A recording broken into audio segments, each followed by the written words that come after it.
सुप्रभात मंडळी. साबुदाण्याच्या नाश्त्यासोबत आजची सकाळ मस्त साबुदाण्यासारखी करून घ्यायची. पण मला ना हा साबुदाणा हातानेच खायला आवडतो.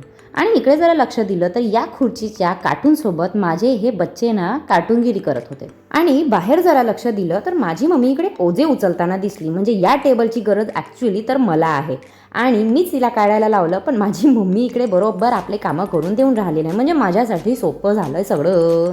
त्यानंतर जर इकडे नजर वळवली तर माझी मुलगी घरातला पोछा सोडून बाहेरचा पोछा करायला लागली आहे. म्हणजे आमची काय गरज ना, नाही का? तूच कर बाई सगळे कामं. आम्ही तर नुसते झोपा काढतो आता. मग आम्हाला तेच धंदे राहिले आहेत आणि तुला तर हेच धंदे राहिलेले आहे. तर इथे तुम्हाला कोणाला बाईची गरज पडत असेल ना तर नक्की आम्हाला कॉन्टॅक्ट करा. आणि दिवसानं जरा थोडा वेळ मी आराम केला आणि त्यानंतर आम्ही सायंकाळी आलो वर्धा देवी नेपाली मोमो सेंटरमध्ये. तर इथे आता गरमागरम आहे हे सगळ्यांना समजते, पण आम्हाला खाण्याची घाई असते ना.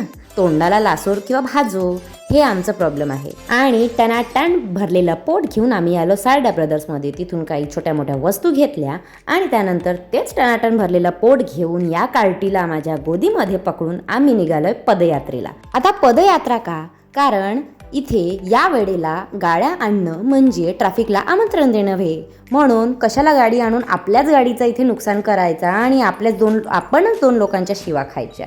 त्यासाठीच घेतले आपले 2 पाय आणि निघालो आपल्या 11 नंबरच्या बसने. आता बांगड्यांकडे लक्ष दिलं तर थोडी लालच सुटली, पण नको म्हटलं. आधीच बांगड्या घरी पडून आहेत तर ते कोण घालणार. इथे 2 छोटे छोटे पप्पी दिसले, त्यांच्याकडे म्हटलं जर आपला कॅमेरा भिरवावा तर ते तिकडे पडाले. आणि बरोबर या वेळेला आमच्यासोबत वांदा व्हायचाच असतो. इथे माझी गाडी झाली बंद. त्यानंतर एका दादाला सुरू करून मागितली, पण बिचारे काय सुरू झाली नाही. त्यानंतर माझ्या मुलीनेही प्रयत्न केले, पण तिच्याच्याने तरी काय होणार. आणि शेवटी मला या जयत दादांना स्वतः बोलवावंच लागलं आणि ते बिचारे माझ्यासाठी आले पण ताबडतोबच एका फोनमध्येच. तर त्यांच्याने आम्ही म्हणजे कितीतरी वेळा ट्राय केला गाडी सुरू करण्यासाठी, पण त्यांच्याने एका किकमध्येच सुरू झाली. म्हणजे वा रे वा, या गाडीच्या डॉक्टरांच्याच हाताने ते गाडी बरोबर सुरू होते की काय असंच झालं. आणि त्यानंतर बघितलं आपली टंकी पण खाली दिसली, तर म्हटलं त्यांनीही फुल करून घ्यावा आणि भरून घ्यावा. इकडे पेट्रोलचे दरं वाढताना असं दिसते आहे की तिथे तर दरं वाढून राहिलेले आहे, पण आपल्या खिशातले दरं इकडे कमी पडत आहेत. असो बाबा, बाकीचे सगळे घरी विचार करूया.